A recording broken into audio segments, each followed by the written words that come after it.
Good afternoon to all of our audience of observers, to our guests and to our speakers.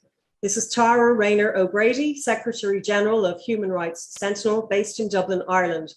And I welcome you here today on the United Nations Day for Indigenous Peoples around the world, where we will attempt to address the alarming escalation of violence against the Bedouin tribes in Sinai, where the indigenous civilians are facing violent conflict on two fronts: the Egyptian army brutality and barbaric attacks by ISIS terrorists.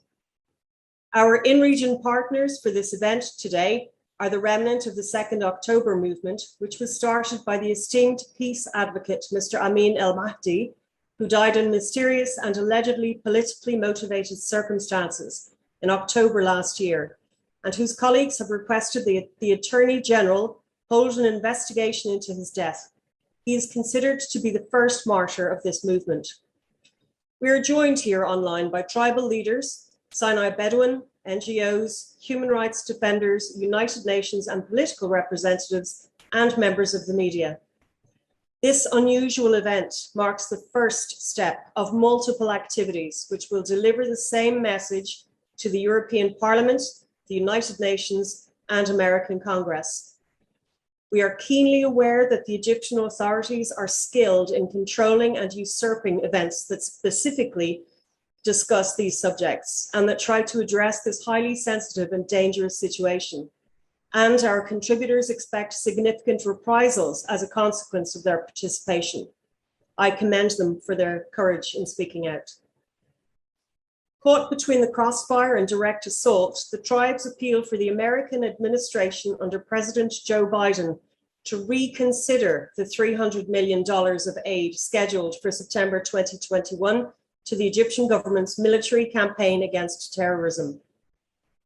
Following today's event, we aim to establish a regular dialogue with interested parties through periodic meetings and follow-up on resolutions adopted so that we can gather supporters for an alliance of true peace in Sinai. For my own part, I believe that Sinai is the cradle of civilization, with its own deep history and culture spanning far before the theft of its identity, before Abrahamic faiths, before Romanticism, Orientalism, and colonialism of all manner of historic appropriation. Human Rights Sentinel believes it is critical to document human rights abuses and to involve the youth of a crisis so that they can learn the skills necessary to carry the message forward to the next generation. We have a duty to them to leave a legacy. We need to collaborate with them in our pursuit of justice and to maintain the integrity of human rights, and for their modern knowledge to be married to existing experience and wisdom. In light of that, our event today will be recorded as evidence for historic purposes. We present here a series of speakers, recorded testimonies and video clips, and the session will be conducted in both Arabic and English with intermittent translation. With regards to general housekeeping, we ask for your patience as there is an intense agenda to follow for the next 2 hours of allocated time. Please ensure that your mobile phones and microphones are on silent unless you are making an intervention. To save time, I will introduce each participant in turn prior to their intervention. And without further delay, I ask that our first video clip be played. Thank you.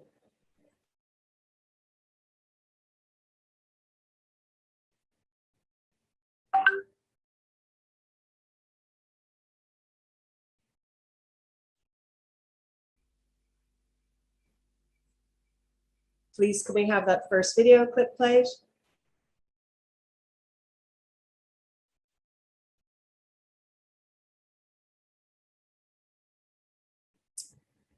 Can we have our technician play the first video clip, please?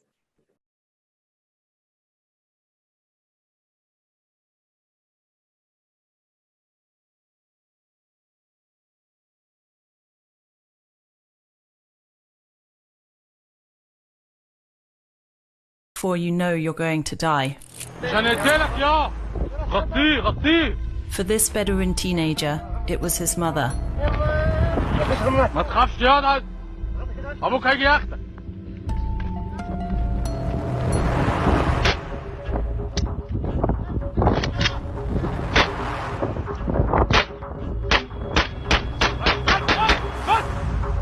Sinai, 2015, yet another extrajudicial killing by Egypt's armed forces.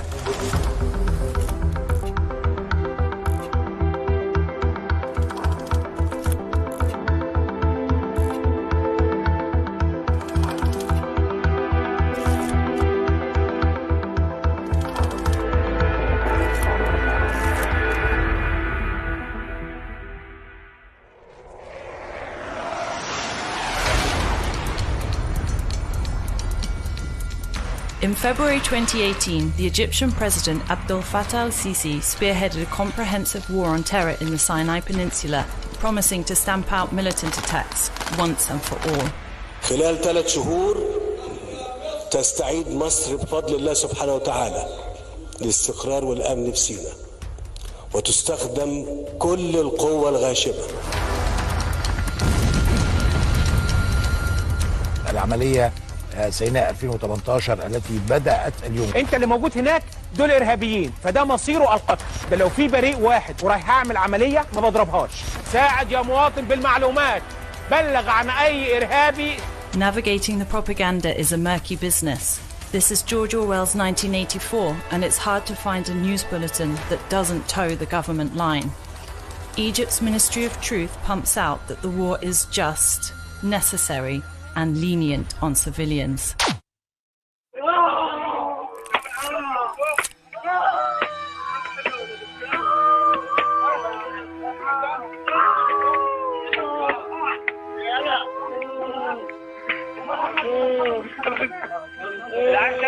الحرب اليوم الموجودة في سيناء برأيي هي حرب تقام ضد المدنيين، ولو نظرنا لأرقام الضحايا نجد أن 90% من ضحايا هذه الحرب هم مدنيين، أطفال ونساء الرقم الأكبر. ده بشكل عام يرجع إلى إعطاء الضوء الأخضر للضباط للقتل دون محاسبة. Torture and extrajudicial killings are part of a wider pattern of systematic violations and war crimes.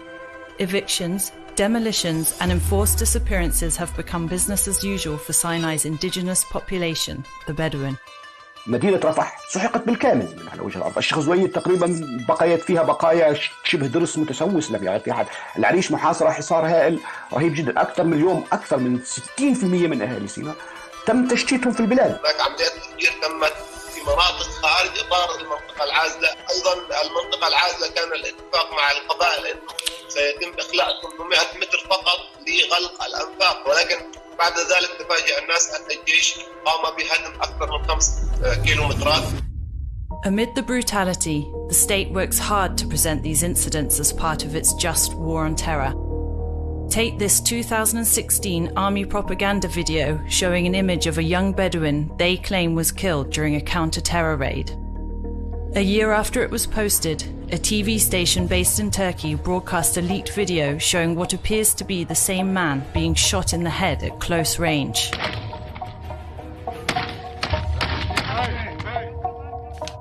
The terrain, clothes and position of his body suggest it's the same person, but in the army's video, a rifle appears to have been placed next to him. In the leaked video, a second, unarmed man is shot at close range. Seconds later, a rifle can be seen next to his body. Egyptian authorities say the videos are fake and cling tighter to their narrative, maintaining that the war on terror is necessary, just, and more importantly, successful. But these claims haven't managed to convince even Egypt's biggest ally. Keep in mind that $45 billion has gone into the Egyptian military. And when push came to shove, they couldn't defeat 1,000 insurgents in the Sinai without Israeli help. In fact, when he was defense minister, Sisi himself issued a grave warning against the dangers of intervening militarily in Sinai. مهمة القوات المسلحة هي الحفاظ على الأمن القومي المصري وحماية الحدود. الشرطة المدنية لها ما يخصها في الشأن الداخلي. بؤر إجرامية، بؤر إرهابية زي ما يكون. إحنا لا. ومش هيكون. ليه؟ لأن المخاطر بتاع دي ضخمة جدا. لأنك أنت لما تيجي تقول النهارده السريع خش يعمل إيه؟ إحنا مدربينه على كده؟ هيضرب بقى. يضرب يعمل إيه؟ طفل مع شاب مع عجوز مع كده يموت. But once he became president, أقسم بالله العظيم أن أحافظ مخلصا على النظام الجمهوري. he ignored his own warnings.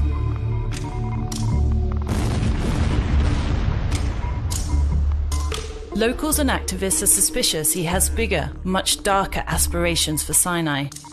ذهب مشايخ قبائل سيناء وقال المشايخ لرئيس المخابرات العامة يومها إنه إحنا مستعدين أن نخلص على هذا الإرهاب، وكان الرد بالرفض. الدولة المصرية بدل ما تستعين بالناس العاديين استعانت بناس خارجين على القانون.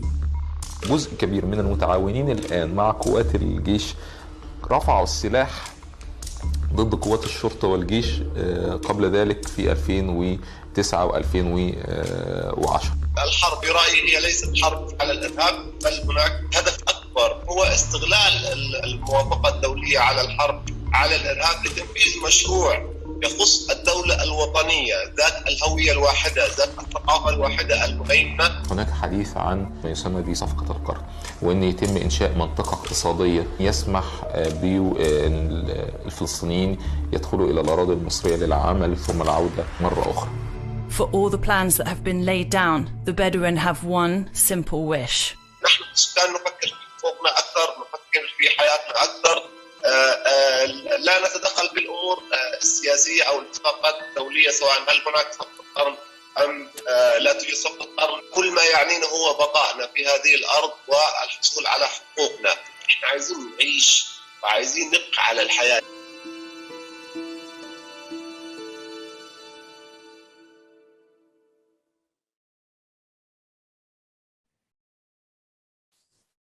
Thank you for your attention there. I would like to invite my colleague, Mr. Masad Abu Fajr. He is a civil rights leader and the official representative of the October 2nd movement. And Masad, if you'd like to take the floor, please. Good evening, everyone. I am very honored to be speaking on this event. I like to start off by introducing myself. I am Masad Abu Fajr, and I belong to Sinai Peninsula tribes. In 2013, I represented the Sinai Bedouin tribes in the committee of preparing the Egyptian constitution, where I confronted and objected on the military trials against civilians. I also advocated women's, children's, and minorities' rights. I am coming today carrying a distress message from my people who have been under a comprehensive siege, whether it was by land, air, and sea, for more 8 years. It is basically a propaganda where the Egyptian military entitles or claims this siege as a war against terrorism or against terrorists, that the terrorism expert, Mr. Hisham Al-Hashimi, affirms that there are just 200 active and 800 inactive ISIS members in Sinai, which is a complete nonsense. The government forced displacement for more than 300,000 from circa 600,000 Bedouin in Sinai. More than 20,000 civilian persons are killed or forcibly disappeared. They demolished the Rafah city completely with its people, trees, building, and historic landmarks which had around 100,000 residents. Destroyed more than 50 villages, which are basically circa 50% of Sinai Bedouins villages. They ruined more than 120,000 hectares, which is more than half of Sinai's green spaces. This is basically an unfair and a brutal war. Egyptian state used all types of weapons and even used internationally prohibited cluster bombs according to Amnesty International. Today, the people who are left from Sinai's residents are either in Sinai living under siege or they immigrated to live poorly in an environment that does not adapt to them, their culture or their way of living. They basically live under a terrible way of estrangement and isolation. Most of Sinai's people are deeply believing that the Egyptian state can clean the terrorism, but it decided to let the terrorism in order to make an excuse for continuing the genocide in Sinai, also to introduce itself to the free world as a fighter against terrorism. These beliefs are based on when the tribes offered to the Egyptian state helping and eliminating ISIS, but the Egypt state decided to dispense them and get assistance from criminals, some of whom were sentenced by Egyptian judgery in criminals offense. That shows that the government's goal is to ethnically cleansing indigenous people in Sinai. And I believe that you should take their opinion under consideration. The screaming of the people of Sinai is ringing in my ears while I am talking right now.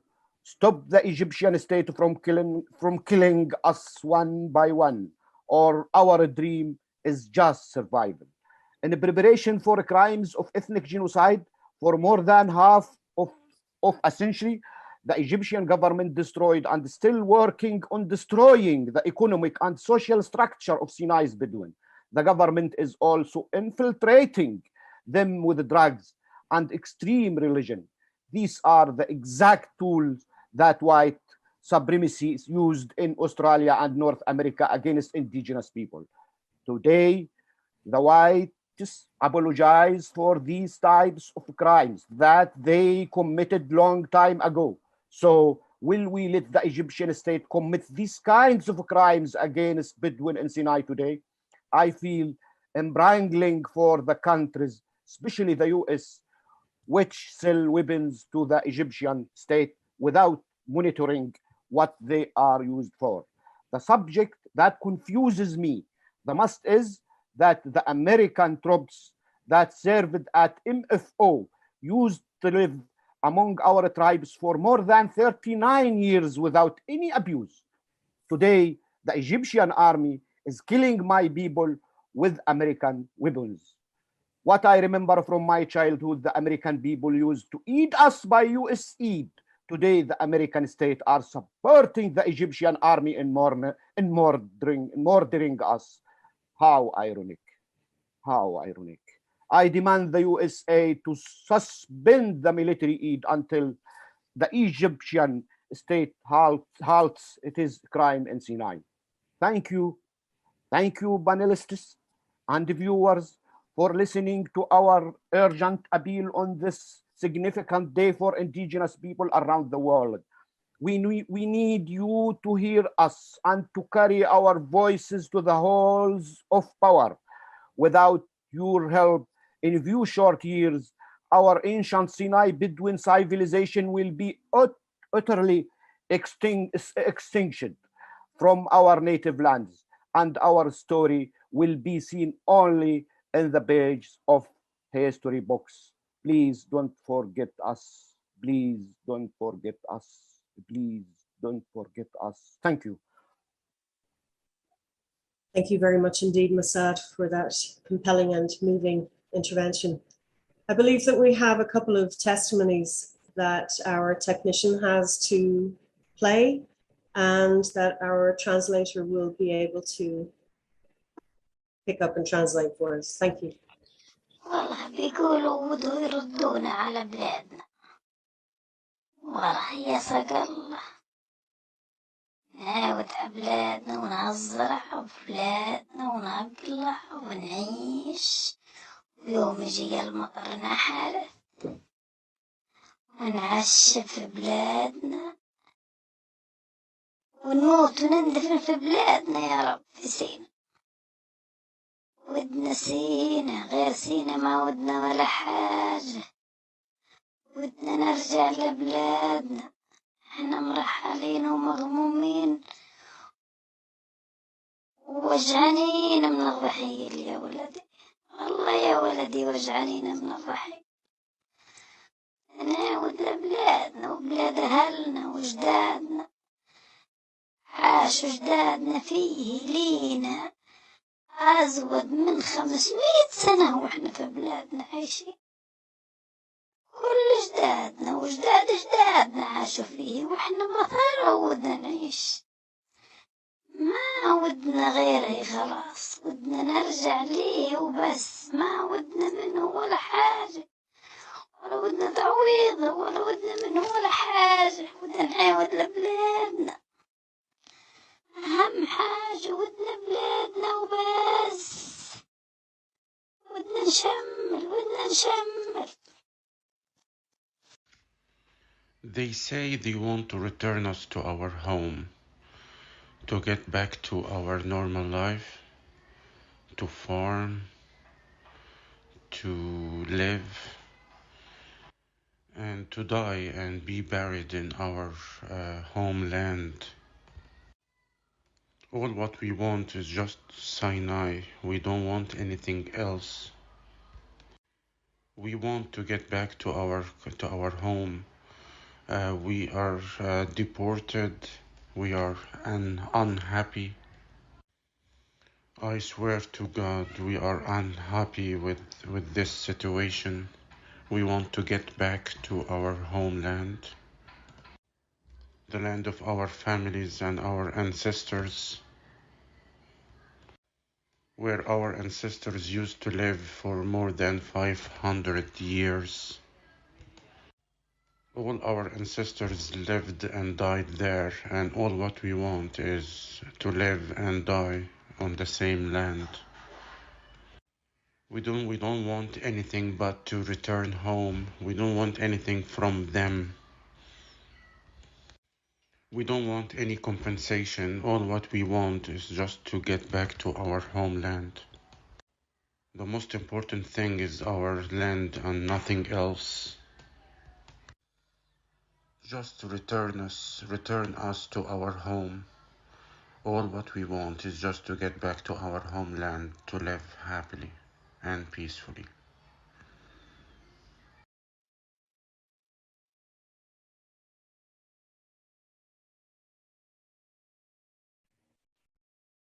Thank you. I believe we have a second testimony. السلام عليكم ورحمة الله وبركاته. أنا مواطن من سيناء، ومن إحدى القبائل التي تسكن بها منذ القدم. لست أنا فقط، بل آباؤنا وأجدادنا عاشوا هنا، وأنا كذلك. ولدت هنا وكبرت هنا وتعلمت هنا، وأنا أعيش بها، ولي آمال وطموحات أن أنهي دراستي الهندسية وأقوم بالمشاركة في بناء وازدهار موطني، وذلك الذي رأيت فيه القيم والأخلاق وكل ما ينتمي للإنسانية ويدعو إلى السلام وسلامة الغير والحفاظ على الحقوق والالتزام بها، وما يعيشون فيه من أمن وسلام توارثوه عن أسلافهم، وخلق بينهم بيئة متسامحة أساسها الحق والتسامح من أجل السلام، حتى أنهم تشاركوا هذه الحالة في الأسماء بين رجالهم ونسائهم. فالحديث ليس عن تجمعات من المواطنين أو عشوائيات تواجدت عن طريق الصدفة، ولكني أتحدث عن سكان أصليون ينتمون إلى كل ما حولهم من الطبيعة، إلى الرمال وإلى السماء والبحر وإلى الشجر وإلى الزرع، يفترشون الرمال ويلتحفون السماء والسحب والنجوم، تشابهت طبيعتهم بأسمائهم، فمنهم سلامة وسلمي وسليم وسالم وسليمان وسلام وسليمة وسالمة وسلمية، من طباعهم ومناخهم الاجتماعي وطبوغرافية موطنهم اختاروا أسماءهم، هكذا هم يعرفون، كما يبدو على ملامحهم العميقة التي تدل على الحكمة والحنكة، وكذلك على بشاشة وجوههم وبساطتهم في أقوالهم وأفعالهم، وما توارثوه من كرم وترحاب، ما يدفع بداخلك الطمأنينة والأمان، حتى يسري ببدنك استقرار نفسي، كأنك أنت السعادة التي ينتظرونها. وهذا ما تراه في همتهم منذ لحظة لقائك الأولى بهم وحتى آخر نهايات رحيلك عنهم. وقد تجد من بساطتهم للولهة الأولى تناغمهم مع بيئتهم، وكأنهم يمتلكون كل شيء يحتاجون إليه رغم بساطة كل شيء. إنه الإيقاع والتناغم القبلي الموثق بالعهود، والمتكفل بكل حقوق الإنسانية والحقوق الشخصية الخاصة منها والعامة، وهذا ما يجعلها صلبة في ترابطها وتكاتفها منذ مئات وآلاف السنين وإلى الأبد، لأن ما ينتسبون إليه وتجدهم دائما في السعي والحث والإصرار على السلام، وكل ما يدعو له وأيضا سوف تشعر به عند اقترابك بهم هو السلام. رجعوا كل ما كتبه المستشرقون عنهم منذ عشرات السنين، فهناك ملامح أخرى لهم أكثر جمالا من ذلك، ولكن طرأت على هذه الحياة وفرضت عليها ما دمرها واستحلها وشردها ما يسمى بالإرهاب، حتى أنه طبق على هذه القبائل والشعوب الأصلية من تكتيك وتنكيل وسياسات وضغوط ما يتنافر مع طباعهم ومناخهم الاجتماعي وتمزيقهم وتشريدهم، وكأننا نعود إلى القرن 18 الميلادي وما حدث مع الأمريكيين الأصليين، ونحن في عصر حضاري يدعو للأخوة والتعايش والتسامح، جعلهم يخرجون من مساكنهم التي يسكنون بها وما تحمله معنى الكلمة يسكنون، مشردين لا غطاء ولا فراشة، وكأنهم طاعون متربصين لاستئصاله ومطاردتهم ومضايقتهم في شتى أنحاء البلاد. لا أستطيع أن أسميه إلا أنه تحرش بالهوية. لا تدرك هؤلاء العسكريون أن الشعوب والقبائل الأصلية لا تنقرض ولا تباد رغم لكل ما تتعرض له من قمع وإبادة واستهداف وتشريد واستئصال. أعيدونا إلى موطننا، أعيدونا إلى أرضنا، أعيدونا إلى بيوتنا التي دمرتوها بأسلحتكم. ستبقى ثقافتنا دائما السلام، سنبقى دائما نحذو بالسلام، سنغني ونرقص بالسلام، وستبقى سيناء قبلتنا في كل اتجاه. أعيدونا إلى موطننا سيناء، سيناء أرضنا عشنا بها ومن سيبقى حيا سيدفن بها، فقط أرجعونا إلى سيناء أرض السلام والتسامح. Peace be upon all of you. I am a citizen from Sinai who has been living there for hundreds of years. Not only me, but all of our ancestors lived here. So am I. I was born here. I grew up here, and I have been living here in this land for all of my life. I have been doing my engineering studies with all my hopes to finish those studies and get back to my homeland and to live there because of all of the beautiful meanings of peace that I found over there in my homeland, where rights are preserved and everyone is living in a harmony with each one of them. All of that was inherited within generations of so many people who lived over there from a very long time. All of those principles resulted in having a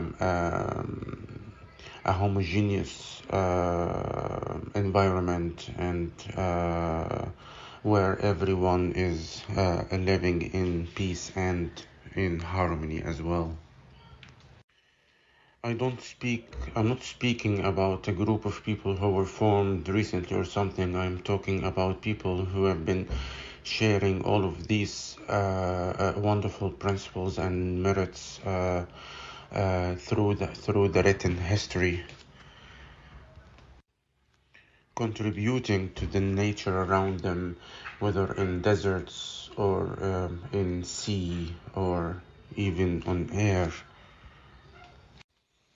Even the nature of names are related to peace in Arabic. Salam, Salam, Salim, Salman.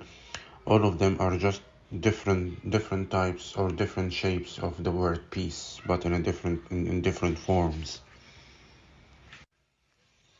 Based on the geography and the nature of the whole area, that's how that was reflected on choosing their names. So nature itself speaks to them in peace terms. That's how their names and their culture were formed from the beginning. Any person can easily feel that inner peace in every one of them. The way they deal with each one of them, the way they handle any kind of problems. You can feel their wisdom. You can feel their hospitality in dealing with every one of them. That peace is a natural result for respecting and preserving their own rights and protecting and respecting all types of international agreements that were made to preserve their rights. But that peace was shredded and destroyed when that allegedly war on terrorism started. That harmony was destroyed. So many people were killed. People were forcibly removed from their own houses. There is no harmony anymore. But those military people do not understand that what is founded in our culture cannot be removed easily, and all what we need is just to call all kind of help. We need to get back to our homeland.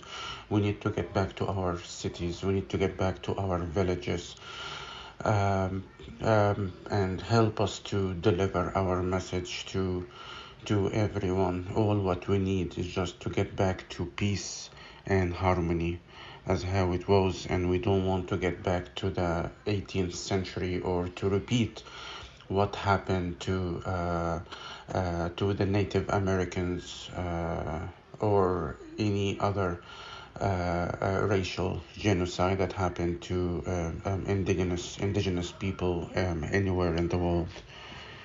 Thank you. Thank you very much indeed for that.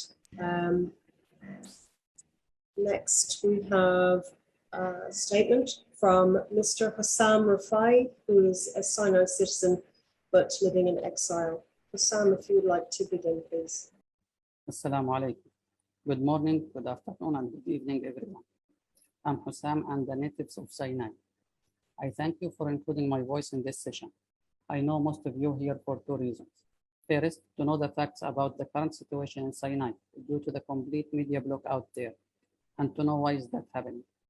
Well, for those who want facts, we hope we can help to shine some lights on Sinai in this event. But for people who are asking why, I'm sorry to disappoint you.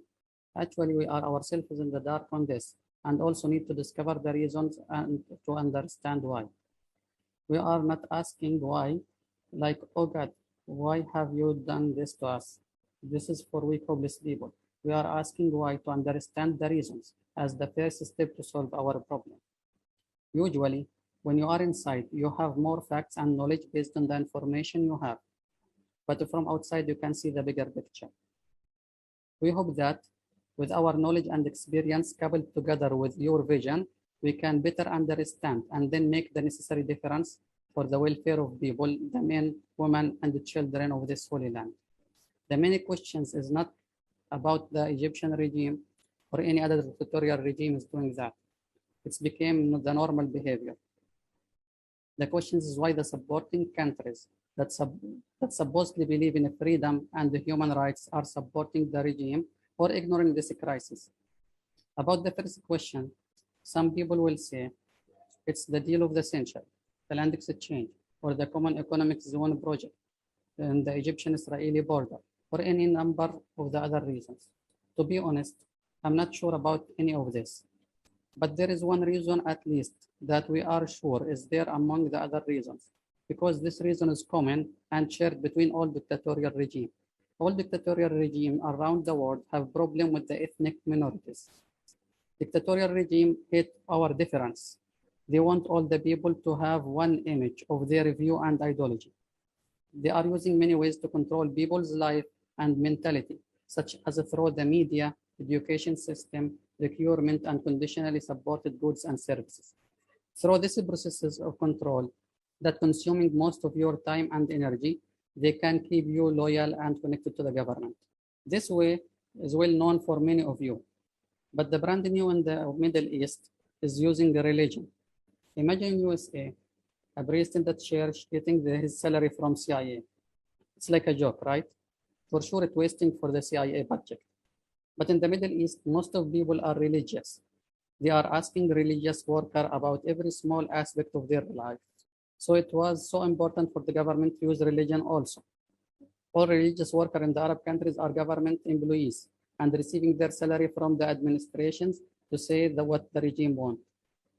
Well, that works somehow with people in the big cities, but with ethnic minorities who have a minimal contact with the government services and procurement and their unique culture, it's a different story. Bedouin used to live in the desert and manage their life with the minimum resources. Through history, they managed to survive with a simple secret, which was to avoid any regional power or government. They just tried to live in peace with the nature around them. The Egyptian government tried to penetrate their culture and beliefs over decades, using religion and drugs, but with no great success. In the end, there was no way to impact us but to use violence. This violence needs cover up to excuse it. As usual, the solution was to use label of tourism, as became common fashion after September 11. The Egyptian government built many tunnels along the border with Gaza to make a strong connection with the Muslim Brotherhood's organization and to allow weapons and drugs to pass with no control, which prepared the environment to enable the emergence of a small group of terrorists. Their active number are around 200 to 300 persons as estimated by the expert Mr. Hisham al-Hashmi, so they found their excuse to launch their military process in Sinai. It's beyond belief that to fight and eliminate 300 persons who are armed with only light weapons, that the biggest army in the Middle East need 8 years has bombed 2 major cities completely and thousands of farms, displacement hundreds of thousands of people, and killed tens of thousands of civilians, destroying dozens of villages, and with no success. During this online session, we will not delve into analysis. Instead, we will present only the facts from people testimonies by voice or video messages.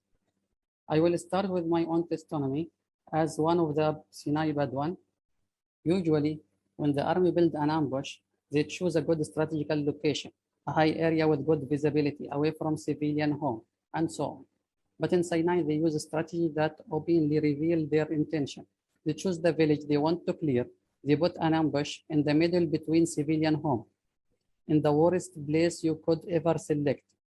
Then once the tourists attack their ambush, they will use that as an excuse to bomb the whole village. How does it make sense to deploy a military force to destroy an area after 2 or 3 hours from tourist attack? Will they wait for you? In my village, a similar scenario happened. The army chose a spot a few meters beside my home. I was with my family in another country that time. It's the lowest leveled area in the village, surrounded by olive trees. Firstly, they removed the trees. Some of them were more than 50 years old, and they used my home as a toilet and rest area. Unsurprising that everything in my home disappeared. As anticipated, the ambush encountered some light attack. Then because the visibility was so bad, due to the stupid choice of the location, the genius officer, instead of changing the ambush location, decided to remove all the houses around him to get a better view. Later, they removed most of the homes in the village. Clearly, they were successful in their major objective. Some will ask a logical question. How could the military allow its soldier to be killed that easily? The answer is simple. These men were not soldiers. They were civilian impersonating soldier in uniform. In Egypt, there is a mandatory recruitment system. So any young person who has finished his education should serve in the military for 1 year at least. Certainly, this doesn't make him a professional soldier. He's still a civilian and should not go to the front line. They are only a backup force for emergency. But what happened now is that young civilians who are doing their mandatory service and have recently completed their education, like a doctors, engineer, and accountants or whatever, they have 3 months military training and are deployed to Sinai to be a soft target for terrorists. They have been set up as decoys on the front line, and their blood is spilled to use as an excuse to attack civilians. My final point, the regime also harassment Sinai Badwan and the other Arabic countries. At the time in questions, I was living on one of the Gulf states, and the majority of Sinai citizens that I know who was living in that country have been deported within the period 2017 to 2019.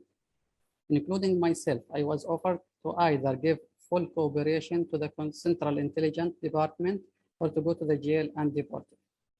These are examples of why all of you, along with all international voices for human rights and freedom, must please support us. Join our appeal and deliver our message to everyone in the position of authority who can create a pressure needed to save our people from certain death. Thank you for listening.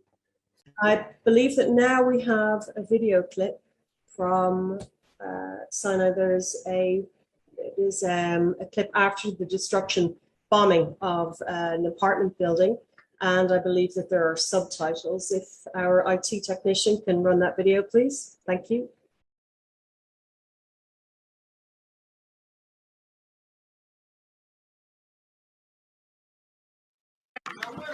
احنا ساكنين في عشق، شايف ساكنين في السوق. 6 عيال 6 شقق خربوا ديارنا، ما خدنا لو قش من الدار ما خدناها.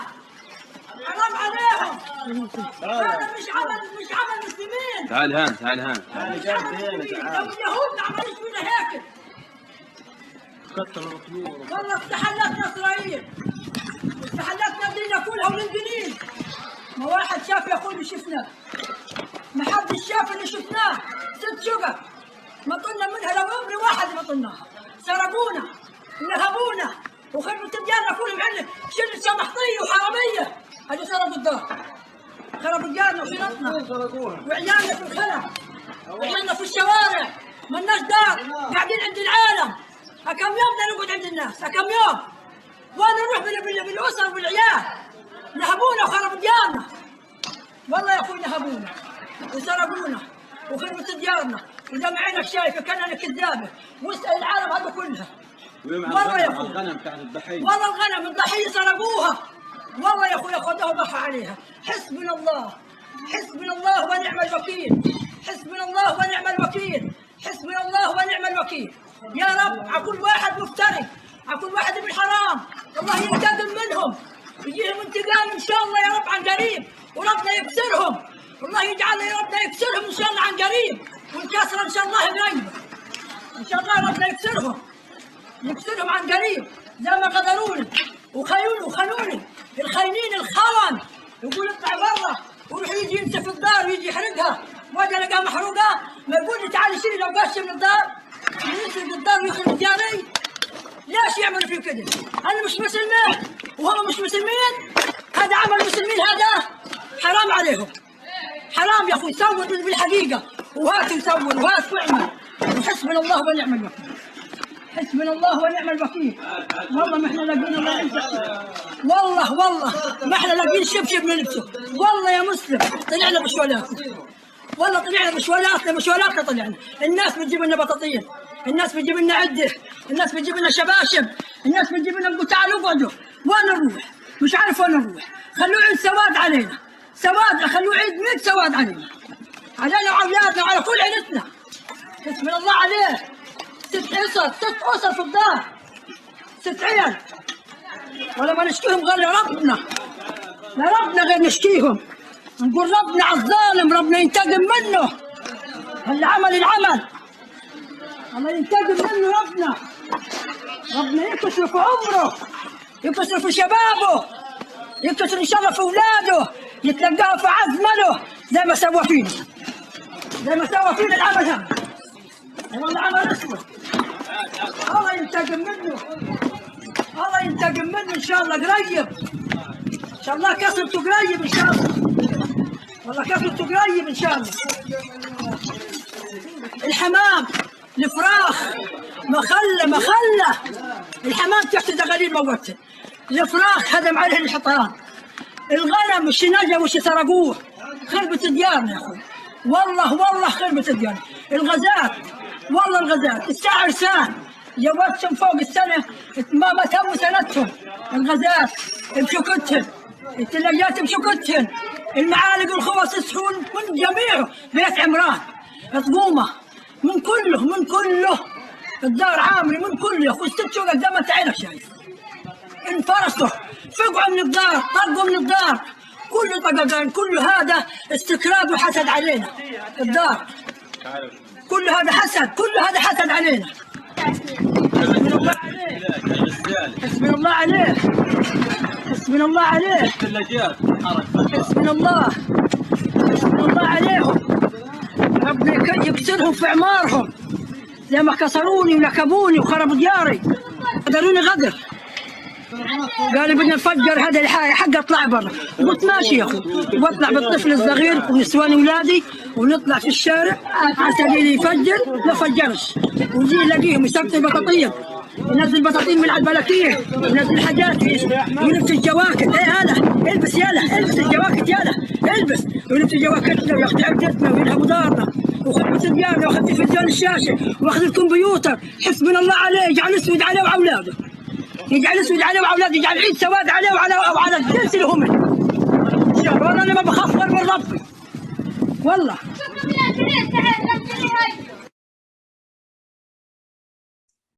Thank you for that. I think that was quite self-explanatory. If I could ask, please, for Mr. Mohammed Karela, who is a member of Swedish PEN International and responsible for the political file of the October 2nd movement, to make your statement. Mr. Karela, if you'd like to take the floor, please. Thank you so much, Tara. Welcome all attendees. Thank you very much. My speak will be in Arabic and Tara will be the translator. رسالة إلى الرئيس بايدن. استبشرت خيرا سيادة الرئيس عندما تحدثت عن مصر وقلت لا شكات على بياض لديكتاتور ترامب المفضل. وتوليت الرئاسة ومضت الأيام وإلى الآن لم أجد ما يعبر ويترجم تلك المقولة على أرض الواقع. بالعكس، ما تم محبط جدا ومحير ويدعو للرثاء. ولكن دعنا سيادة الرئيس نودع الحديث عن الماضي ونتطلع إلى الحاضر والمستقبل. نحن اليوم أمام سكان أصليين في شبه جزيرة سيناء ترتكب في حقهم جرائم كبرى وسط صمت تام وتعام يجبر الجميع على أن يراجع إنسانيته قبل أي شيء آخر، وإلا أصبح في أزمة ضميرية كبرى. سيادة الرئيس، أتحدث معك باسم من هجرهم الجيش المصري قسريا من بلادهم وأخرجهم من بيوتهم عنوة. أتحدث باسم مئات الآلاف الذين شتتوهم. أتحدث باسم من تم قتلهم بدم بارد تحت ذرائع وروايات كاذبة وهي تتردد عنهم كونهم إرهابيين. أحدثك باسم مساجين ومعتقلين تهمتهم الوحيدة أنهم من سيناء. أحدثك باسم كل امرأة فقدت ابنها، وكل طفل فقد أبيه، وكل زوجة فقدت زوجها، وكل أسرة فقدت عائلها الوحيد جراء توحش وإجرام غير مسبوق من جيش فقد الشرف العسكري، جراء توحش وإجرام غير مسبوق من جيش فقد الشرف العسكري. أحدثك وأطلب منك باسم كل هذا إرجاء صرف الأموال الأمريكية المخصصة لدعم الإرهاب وقدرها 300 مليون دولار لحين التحقق من كل ما تم ذكره بهذا المؤتمر. ونحن جميعا على أتم الاستعداد للإجابة على أي أسئلة أو استفسارات للإدارة الأمريكية في هذا الشأن لكي تتحقق من كل حرف قبل صرف تلك الأموال أو عدم صرفها من الأساس. أعول كثيرا سيادة الرئيس على الضمير الأمريكي وانحيازاته، ولك خالص التحية والتقدير. تحياتي. Thank you, Mr. Karala. This is a message to President Biden. Mr. President, I was optimistic when I heard you talking about Egypt and your declaration of no blank checks to Trump's favorite dictator. I'm assuming that your administration is going to have a clear decision to make it real.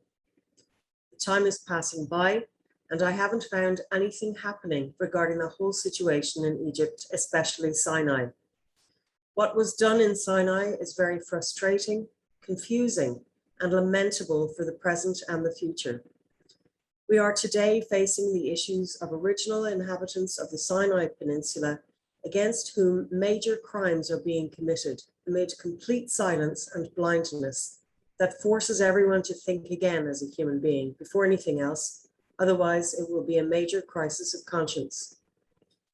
Mr. President, I am speaking with you on behalf of those who were forcibly displaced by the Egyptian army from their country and expelled from their homes on its behalf. I am speaking on behalf of the hundreds of thousands who have been scattered. I am speaking in the name of those who were killed in cold blood under pretexts and false narratives about them being terrorists. I am speaking to you in the name of prisoners and detainees whose only accusation is that they are from Sinai. I speak to you in the name of every woman who has lost her son, every child who lost his father, every wife who lost her husband, and every family who lost their only breadwinner as a result of unprecedented brutality and criminality from an army that does not have the honor of military doctrine. All that was mentioned in this conference, and we are all fully prepared to answer any questions or inquiries for the US administration in this regard, in order to verify the truth before spending those funds, instead of spending them on the wrong place. Mr. President, we ask you to stop the US funds allocated to support terrorism, amounting to $300 million. I count a lot on the American conscience and its biases, and you have my sincere greetings and appreciation. Thank you, Mr. Karala, for that. Okay, let's move forward to the next individual that I have on my list here is Dr. Kamal Al-Abwani, who is a renowned ex-prisoner of conscience from during the Saddam era and a Syrian dissident. Mr. Al-Abwani, if you'd like to make your intervention, please, sir. Hello, everybody. I am Syrian, but I feel that Sinai is similar, very similar to the Syrian people, and it is part of the Levant. It is not part of Egyptian. Egyptian government deal with Sinai as occupied territory, not as a citizens. So the same is happening. Is happening now in Sinai and in Syria. The same problem. They fight the people, they kill the people, they dismiss the people. And in the propaganda, which is against terrorism, the terrorism is created by these governments and developed by this government and use. They exchange benefits and exchange legacy. So we are victims. The Sinai people is original people. They are Arab, they are part of South Palestine, now Israel, and Jordan, and also North Saudi. They are part of this. They have privacy because their Their geography is desert and mountains. It's a corridor between Asia and us. So they get used to help everybody want to pass, and they are peaceful. They welcome everybody come, and their duty to let them pass safely, because it is very hard and tough nature there. So they are peaceful people, and they have very, very special culture to be suitable to their hard climate. So now, if we dismiss the people, we cannot send another people to live there. They cannot live. So we destroy the area, not for anything. So it is just destruction. The government now of Egypt deal with the Sinai's people as occupied. They don't need him. They want to send them outside as Syrian, half or of their people outside, and use all the cruelty, destroy the city, destroy the homes, and so, and also at the same time they need to say we are serving the peace. We help Israel to guard their borders, but in fact they send terrorists and weapons through tunnels, so this is propaganda. They need it to say we have to stay in power because our people is fanatic, our people is terrorism, and if you remove us or put on us, you will face this bad people. We are bad and they are good. So now they are smuggling drugs and do everything bad, as happened in Syria. The same problem. The problem in Middle East is very, very, very similar everywhere. There is a military governments, corrupt, cruel, and they destroy the net or the structure of the society, the traditional structure, and also prevent any development of civil society instead of that traditional. So every people became without any structure of society, became as a just refugees. They destroy their life, poverty, ignorance, so it became fanatic. They create, they use violence and push them to go to that fanatic organization to make reaction against that. In this way, they have the right to kill the people, as also the terrorism organization have right to make terror. So they exchange the rules, and we are the victim. We suffer very lot from that situation. So if we think we have to rebuild the Middle East, it must be rebuilt all the Middle East because it is connected, and it must be depend on some principles that is a syndrome, democracy, anti-corruption, and develop the economy, culture reform. All of that must be together. If we don't do that now, the price will be very, very, very high for us first, and for everybody, Israel and also Europe, because big waves of refugees will go to Europe, and maybe they destroy the stability there because they cannot afford another. And now what is happening in Middle East is not good for everybody. I think we have to reactivate the Mediterranean participation between North and South in conditions that they must respect the human rights and they make reform. If we have a Marshall Project, we can defend Europe, we can defend the people there. So we need help. We need help, and we hope that everybody listen and give his hand to us. Also, we have friends in Israel, as Mr. Nir. So we think we have to cooperate between people, not government with government, because the peace between governments is not good, because the governments haven't peace with their people. How it can make peace with the other states? So who lose something cannot use it.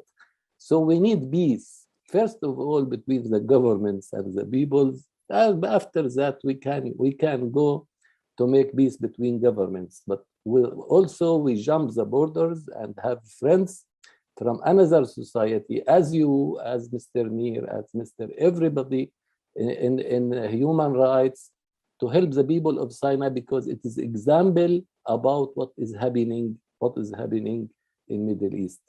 Thank you. Thank you very much indeed, Dr. Al-Abwani. Much appreciated, really.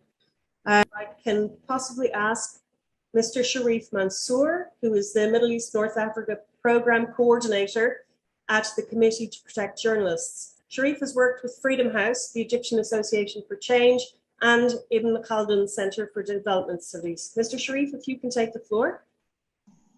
Thank you very much. Thank you for the invite and for having me today. I'm not sure which language is better, but I'll just continue in English, and hopefully the translator will find it difficult. I want first to thank October 2nd movement for organizing this event, and Amin al-Mahdi, the founder, the intellectual who believed in peace and who defended the Sinai population over decades. And also Mus'ab al-Faqr, the co-organizer, whom I knew for more than 20 years, since he started blogging, one of the earliest people to speak about Sinai and what's happening in Sinai during Mubarak era. We're not facing a new challenge here. This has been going for decades. And the authorities in Egypt, including military authorities specifically, have been conducting mass human rights violations, gross human rights violations against the populations of Sinai outside the law and outside of media coverage. And that's what I want to focus on today. The media blackout that turned Sinai into a black hole.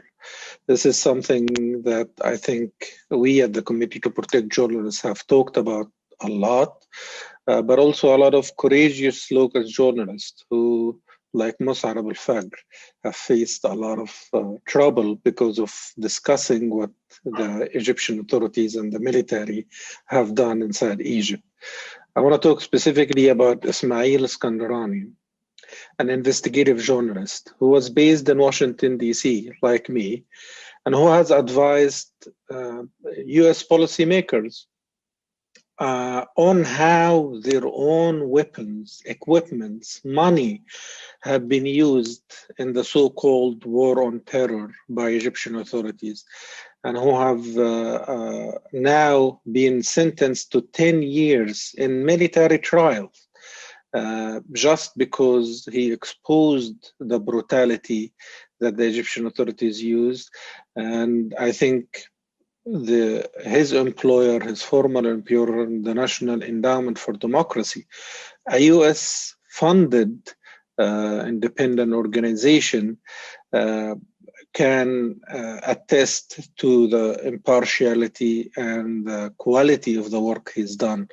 But we at the Committee to Protect Journalists, we have looked at his work too, including writings in Al-Midan, newspaper and in various online websites in Egypt.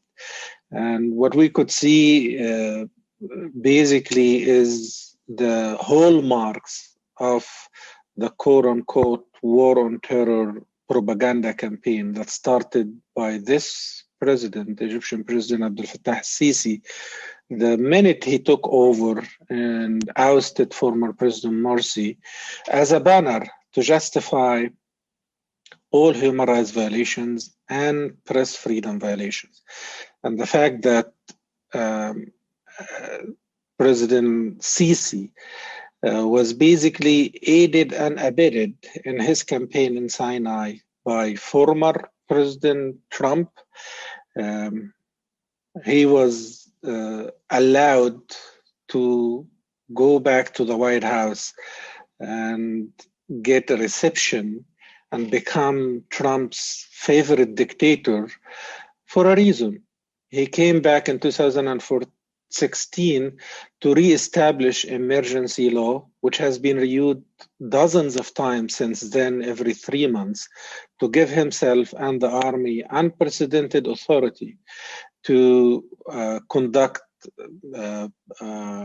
forced disappearances, to force evacuate thousands of homes, and to do all of that without any media coverage or access to the outside world.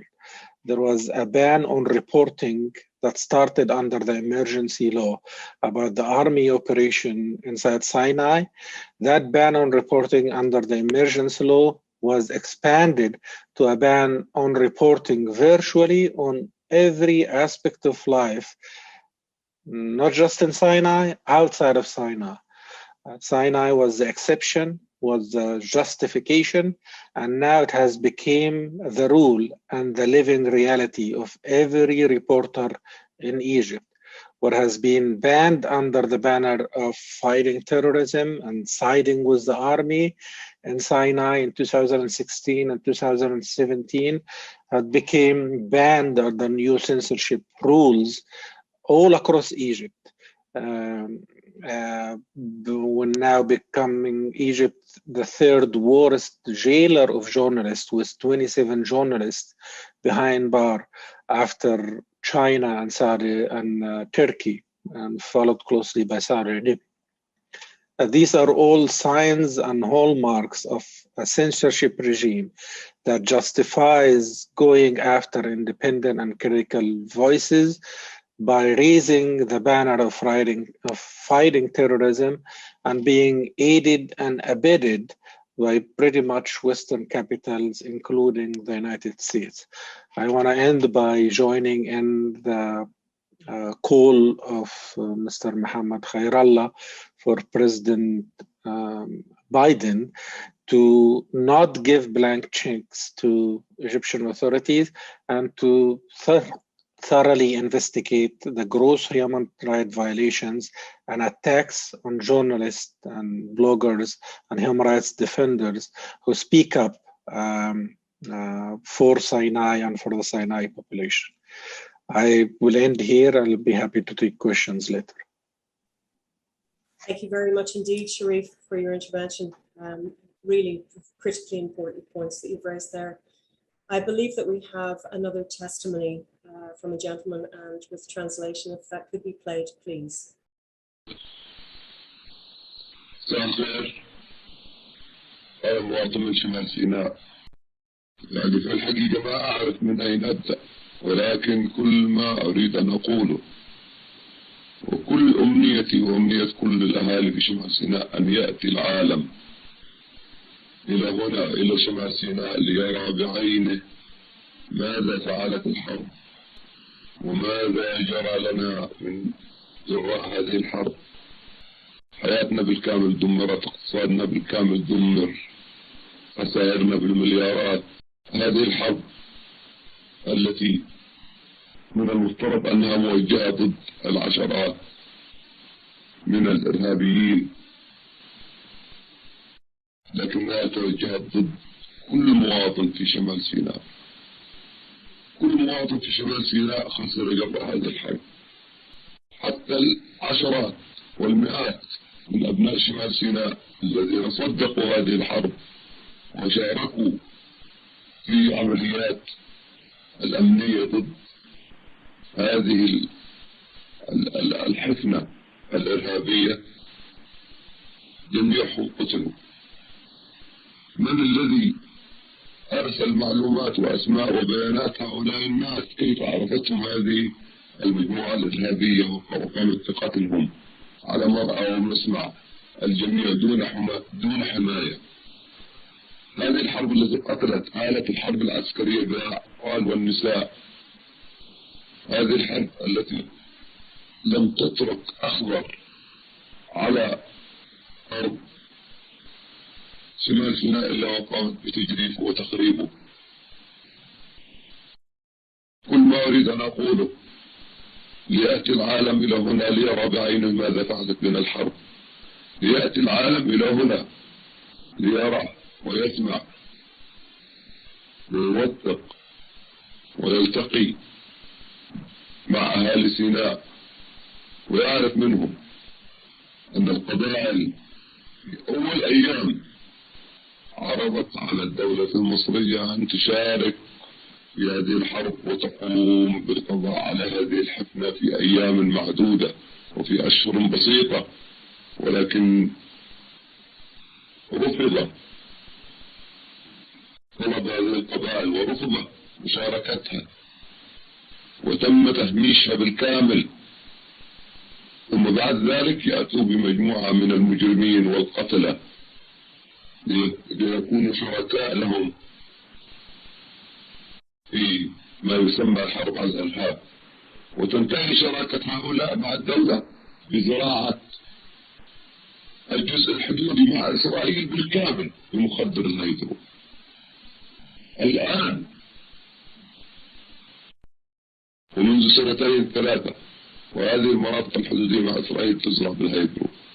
عصابات خارج عن القانون وقتلة نصبوهم علينا، مشايخ ونصبوهم على سيناء قيادات ويقدموهم للعالم على أنهم قيادات من أهل سيناء، وهم كانوا في سجونهم وكانوا قبل ذلك من ضمن العصابات الخارج عن القانون. فجأة تحولوا إلى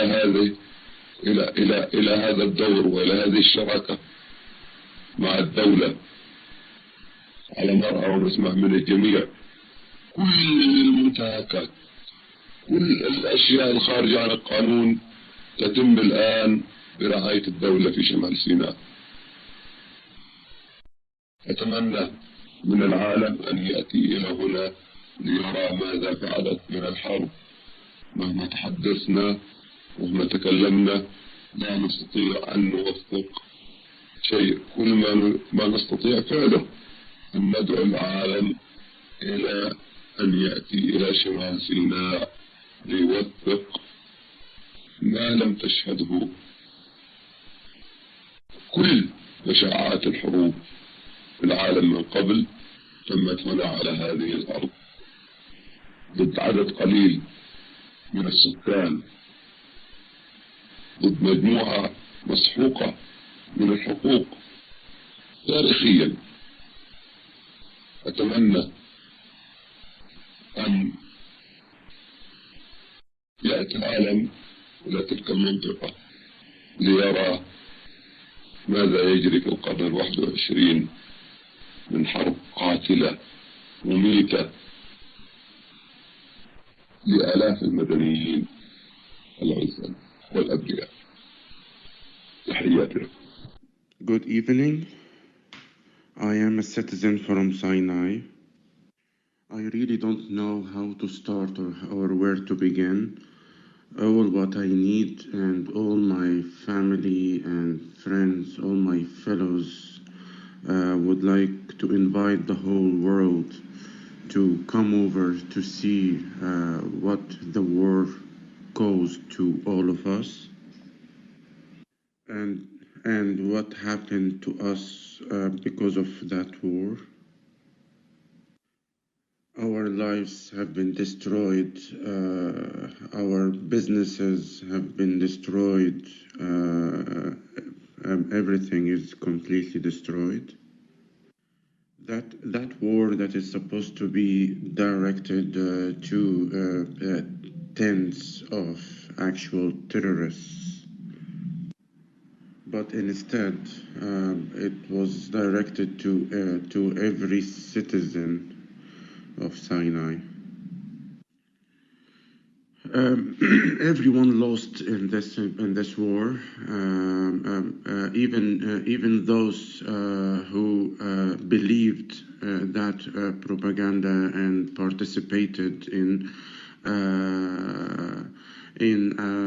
attacking or helping the government for that pursuit. Every one of them now believe that there is no such war, and everyone lost their businesses and their lives because of that war. That war that didn't differentiate between men, women, children. That war that destroyed everything that comes in its way. That war that the only contribution it did is to destroying the north of Sinai. We would love to invite the whole world to come over to the north of Sinai to see what the war caused to us. Let the world come over to see, to witness, to speak, to listen to the people of Sinai, and to know exactly what happened in our land.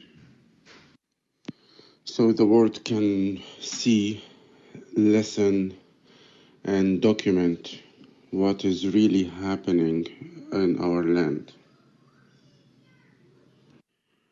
And also to know that from day one, and the whole tribe of Sinai offered to help the government to get rid of that group of terrorists.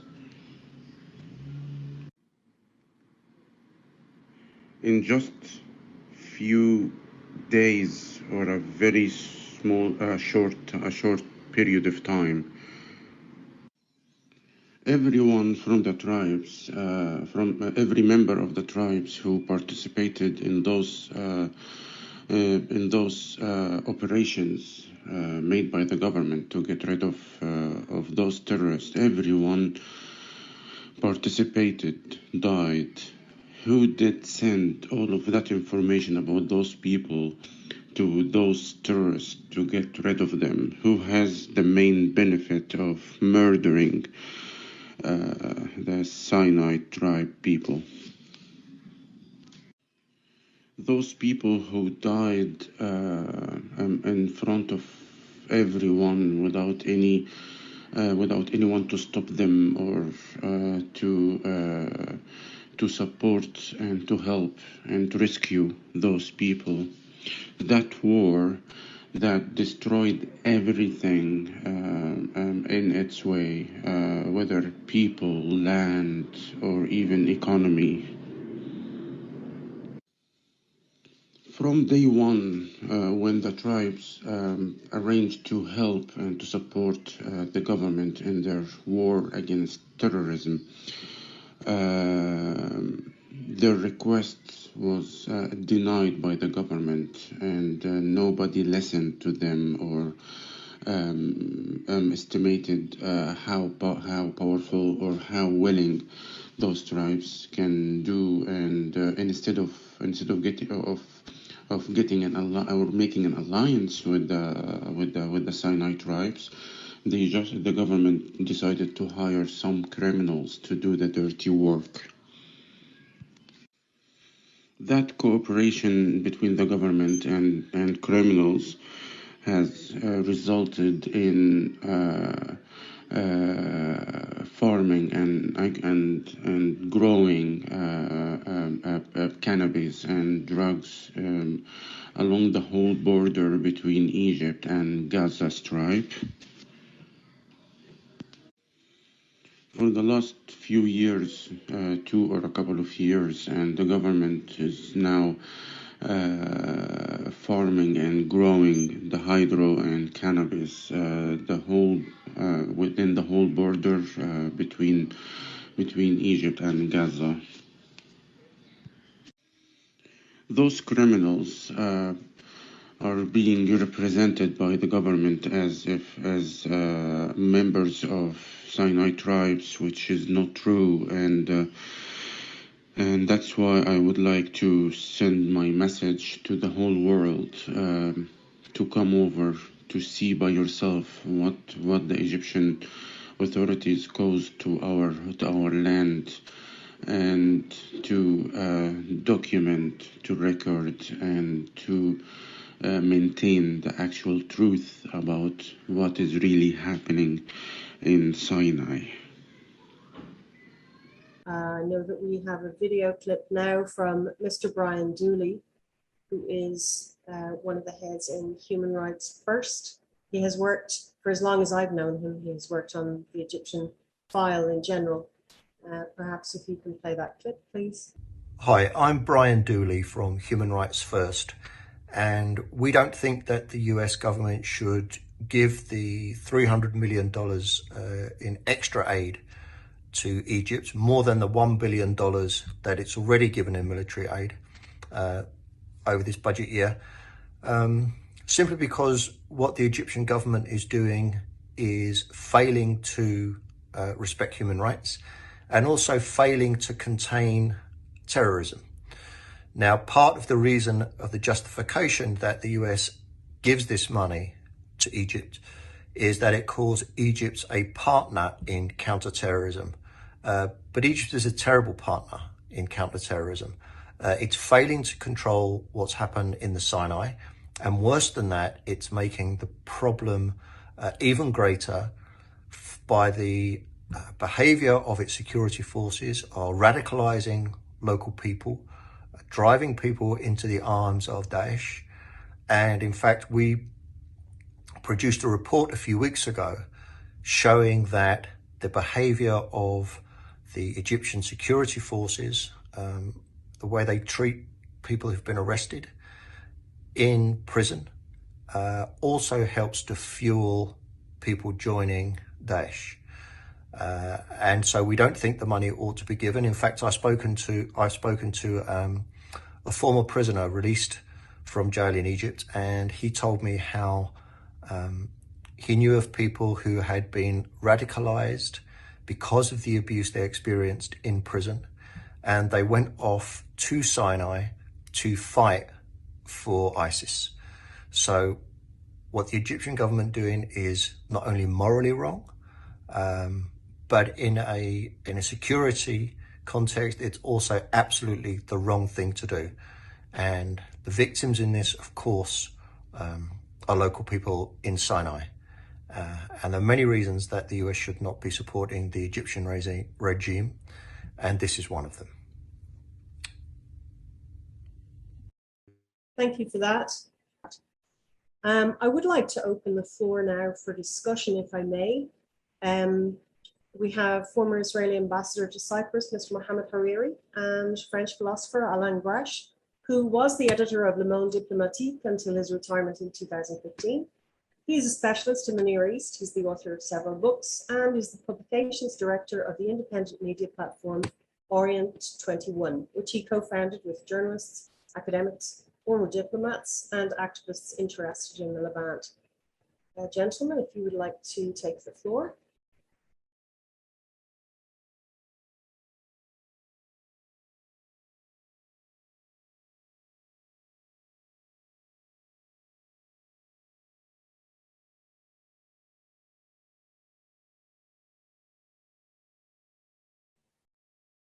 Alain, if you would like to unmute your microphone. Thank you, sir.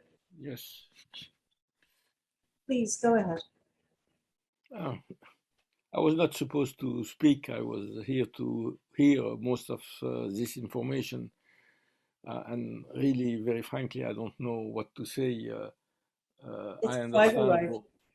I understand all the testimonies, and we know about it. And we know that despite these testimonies and despite the general abuse of human rights in Egypt, not only in Sinai, even if in Sinai it takes a special shape, we know that the French government is still helping the Sisi regime and sending arms. And this, unfortunately, is the result of all this story about war on terror, which began in 2001 and which permit the different government to say that we are in a global war against terror. And very frankly, I'm not sure that I know what is terrorism is, but we know that terrorism has been used by many different groups, from Zionist group to National Liberation Front of Algeria. We know also that terrorism is if we take the real sense, we have state terrorism, again from France in Algeria to Israel in the occupied Palestine. But this ideology of war on terror has permitted the different Western governments to ignore what's happening in different places, and especially in Egypt. And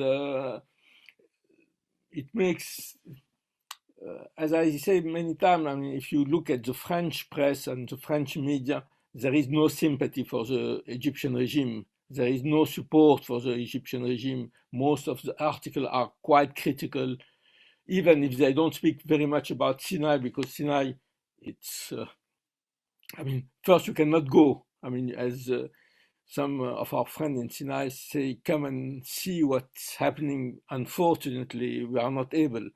At Orient 21, we had one guy who has written for us. It was Ismail Alexandrani. We spoke about him and how he was, after writing different articles, he was kidnapped by the by the Egyptian government, and but the information are very little about what's happening in Sinai. But in general, the information about Egypt are present, but it's not sufficient today, because among the politicians, at least, this idea that France is in a war on terror, and this war on terror is in Egypt, but it's also internal in France, it's also in Africa, and this is a one big threat. I think it's a very dangerous idea, but in fact it paralyzes, not only paralyzes, it gives the French government a view of what to do in the world, saying, okay, of course we know what's happening in Egypt and we know what's happening in other places, but we are fighting terror.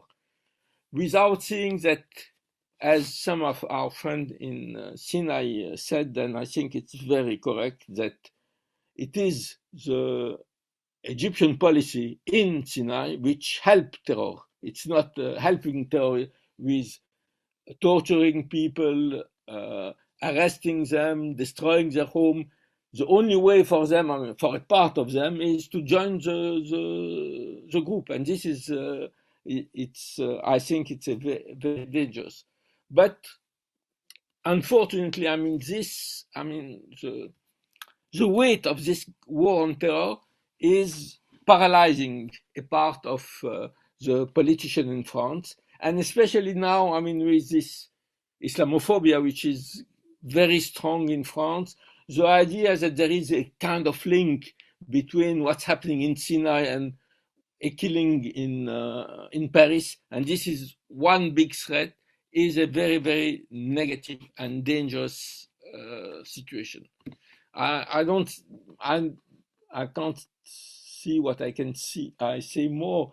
We must try, and we will continue. And we at Le Monde Diplomatique before, and now Orient 21, we are trying to speak about abuses and about what's happening. But it's a long, long struggle. Thank you. Thank you very much indeed, Alain. Everything that you have said, I certainly echo myself also. I would like to open the floor generally to questions and answers if anybody has a question, or if anybody wants to make a point that hasn't already been raised, or to have additional details on anything that we've spoken about. We can just take a couple of minutes to do that.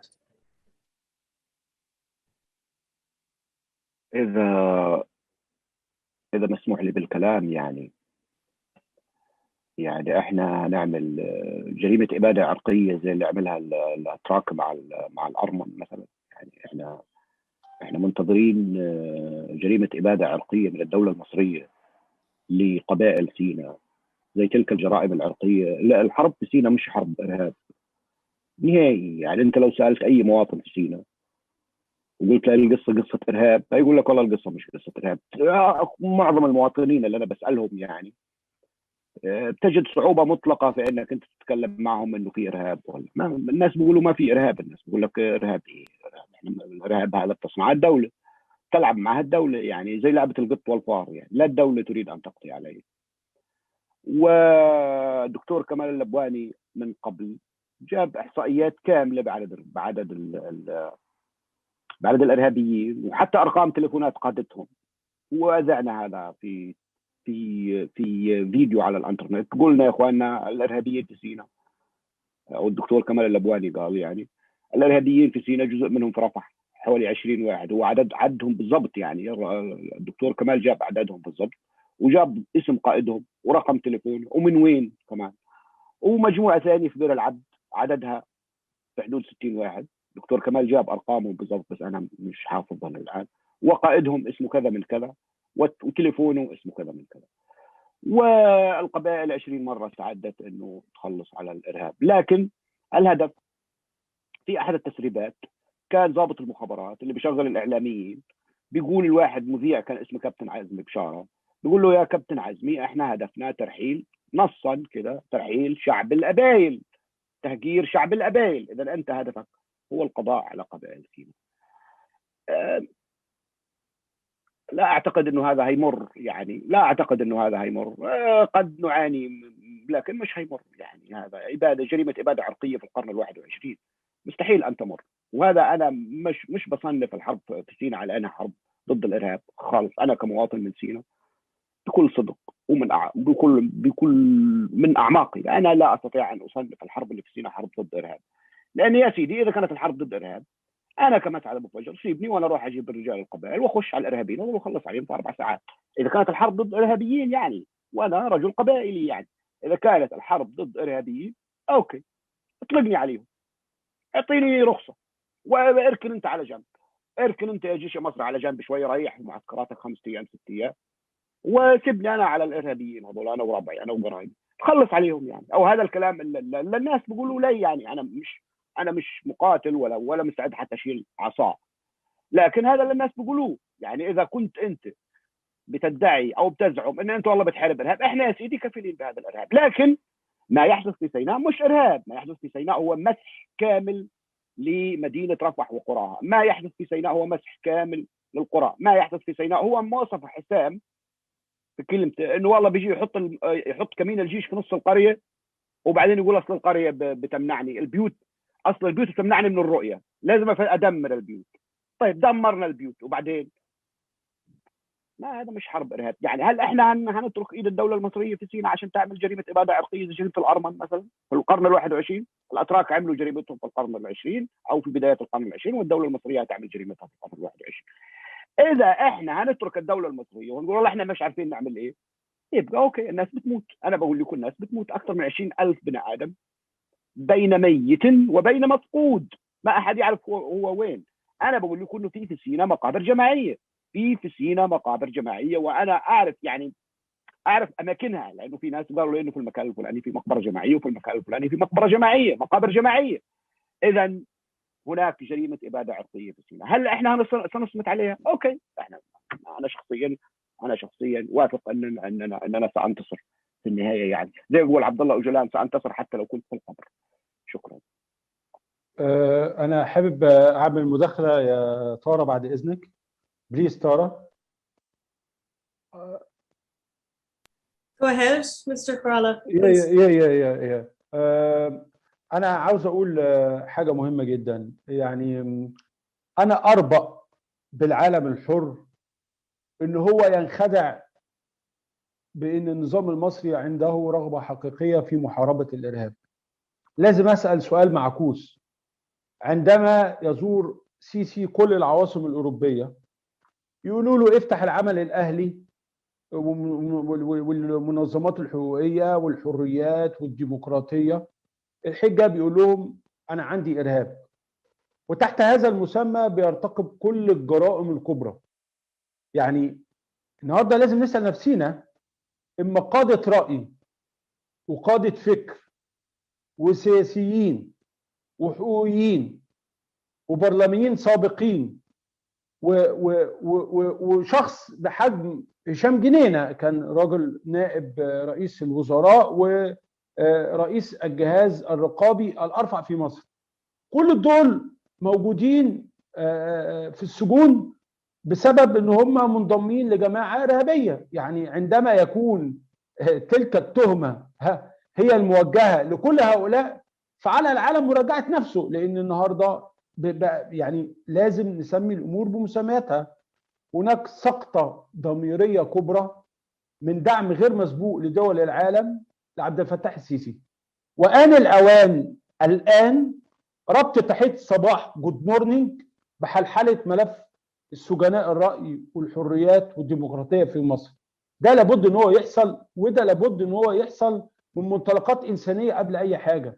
وبقى الاستمرار في ترديد كلام السيسي ده نوع من أنواع خداع الذات. يعني أنا ده شيء أنا مش متصور بشاعته إن العالم حتى هذه اللحظة يصدقون أن النظام المصري يريد حقيقة محاربة الإرهاب. أنا بدعو العالم كله من منطلقات إنسانية إن يراجع اللي بيحصل في مصر.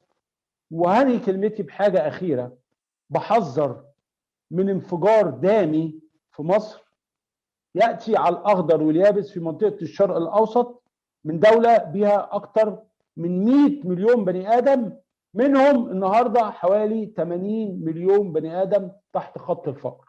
شكرا. Thank you. Thank you. I'm going to ask if our translator can please give us an abbreviated summary of those two comments, if that's possible. Yes. Can you hear me, guys? Yes, indeed. Go ahead. Yes. Both of Mr.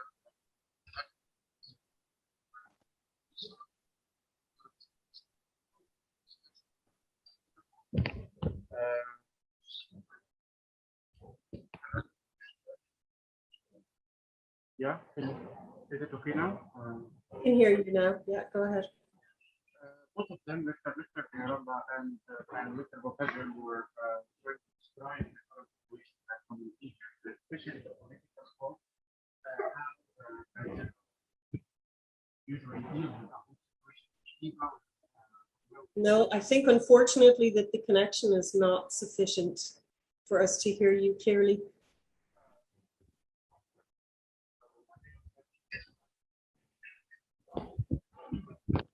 Can you try again, please? Okay, no problem.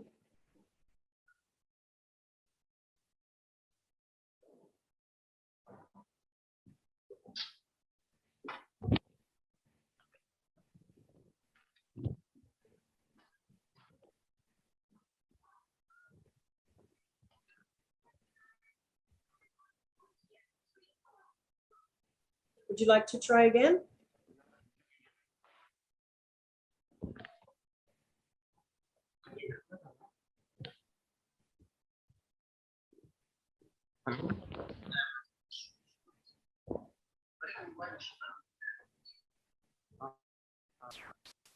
Yeah, is it better now? Yes, it is. Go ahead, please. Thank you. Yeah, okay. Well, both of Mr. Kayrallah and Abu Fajr were trying to describe the current situation back home, and especially how the current regime or General Al-Sisi deals with the whole situation, especially if he travels abroad for any or any conference or any official meeting with the European officials and some other countries, whenever he gets asked about the current human rights situation in Egypt, all what he claims is, or maybe what he uses as an excuse is just the war in terrorism and putting the blame on some other issues like education or economy or something like that.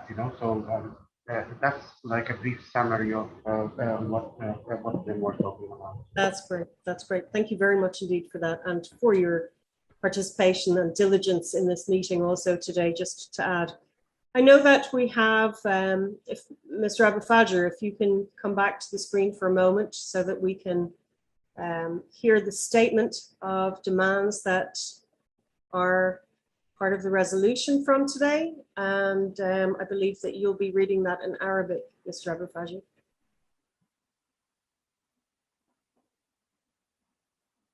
I don't understand. Okay, I'll repeat that. I believe that there is a closing statement that you would like to make. Yeah, and that you will make it in Arabic. Yeah.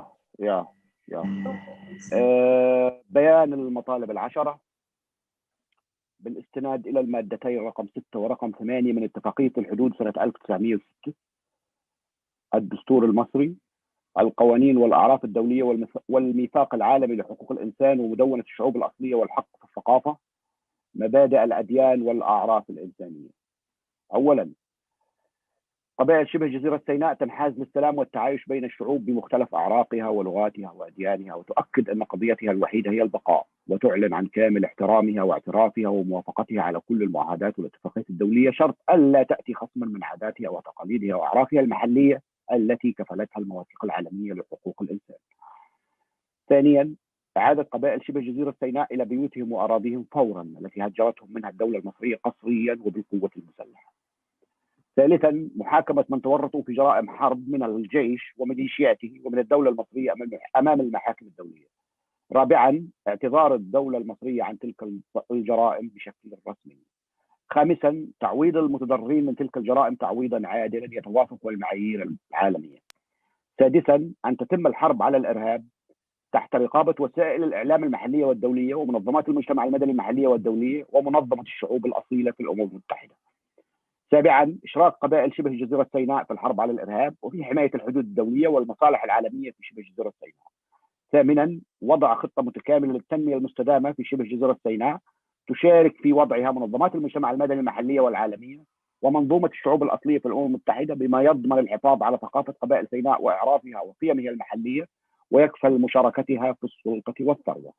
تاسعاً، على دول العالم وعلى رأسها الولايات المتحدة الأمريكية أن تراقب الأسلحة التي تبيعها أو تمنحها للدولة المصرية بهدف أن يتوقف الجيش المصري عن استخدام تلك الأسلحة في جرائم الحرب التي يقترفها في شبه جزيرة سيناء. عاشراً، تشكيل لجنة من الأمم المتحدة لمراقبة ومتابعة آليات وعمليات تنفيذ كل ما سبق وكتابة تقارير دورية ونشرها للرأي العام المحلي والدولي، على أن يكون لهذه اللجنة الحق في الاستعانة بمن تشاء لإتمام مهمتها على الوجه الأكمل. شكرا.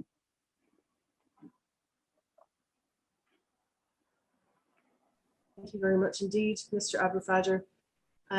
I will now repeat that statement in English.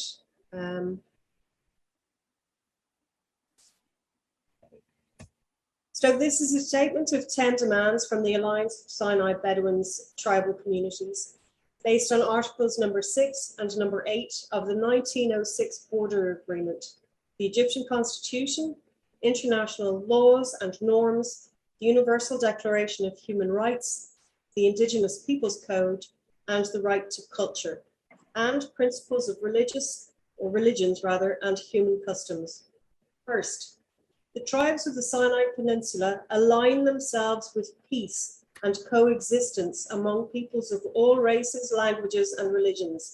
They affirm that their fundamental principle is the right to survival.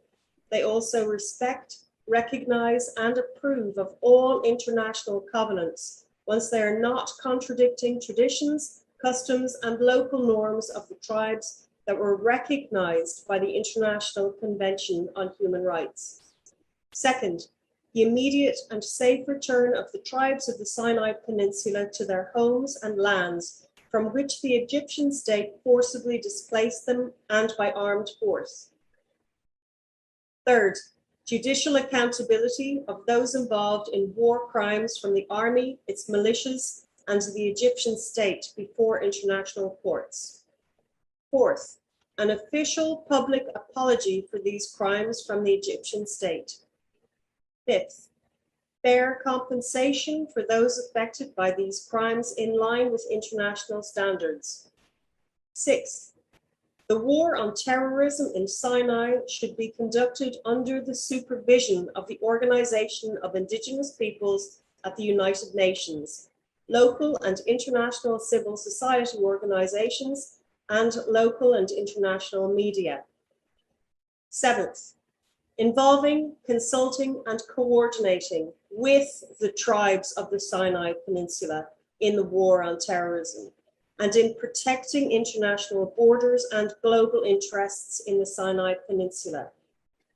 Eighth, strategize an integrated plan for the development of the Sinai Peninsula, with participation of local and international civil society organizations and the Indigenous Peoples System at the United Nations, to ensure the inclusive participation of the tribes of the Sinai Peninsula in stimulating and the equitable sharing of power and wealth while preserving their local customs, culture, and values. Ninth, the countries of the world with the commitment of and championed by the United States of America must monitor the weapons they sell or give to the Egyptian state with the aim of stopping the Egyptian army from using these weapons in the war crimes it is committing in the Sinai Peninsula. 10th, requesting an in-region investigation by the United Nations Special Rapporteurs and the formation of a United Nations fact-finding committee to monitor and follow up the mechanisms and processes for implementing all of the above, to write periodic reports and publish them for local and international public opinion, provided that this committee has the right to seek the assistance of whomever it requires to complete its mandate under international rule of law. In closing, gentlemen and colleagues, we extend our gratitude to our participants and observers for your attention and your time today, and ask that you follow up with us as the situation develops and join our appeal to the United States, requesting that they reconsider this military assistance to the Egyptian government's assault on the indigenous tribes of Sinai. Thank you for your participation.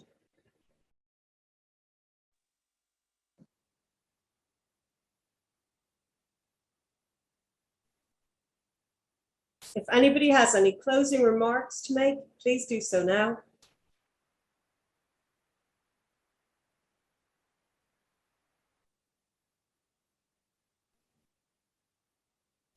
If there are no closing remarks, then we can finish the session.